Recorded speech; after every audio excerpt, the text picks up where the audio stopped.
Salam, hər vaxtınız xeyir olsun. Yenə Sənan müəllimdən sual var. Kataraktanın növləri, bütün kataraktalar eynidirmi? Kataraktanın çox növləri var və kataraktalar eyni deyil əsla. Hətta eyni növ katarakta belə bir-birinə bənzəmir, çox fərqlidir. Kataraktanın çox fərqli növləri var. Bir neçə belə səthi keçim, yəni dərinləşmək istəmirəm bu mövzuda. Çünki əvvəllər bununla əlaqədar danışmışdıq. Kataraktanın bölmək olar anadan gəlmə və yaşa bağlı qocalıq kataraktası, qocalıq artıq demirik, yaşa bağlı katarakta.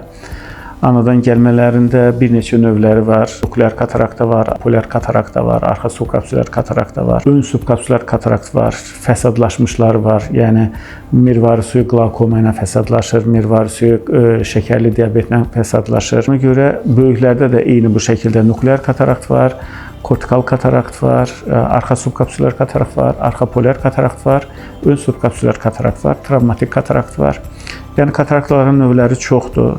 Bir də kombinə olunmuş. Bundan əlavə yetişmiş, ifrat yetişmiş, başlanğıc belə bir dərəcələri var. Onlara qreydlərlə biz deyirik, qreyd 1, 2, 3, 4.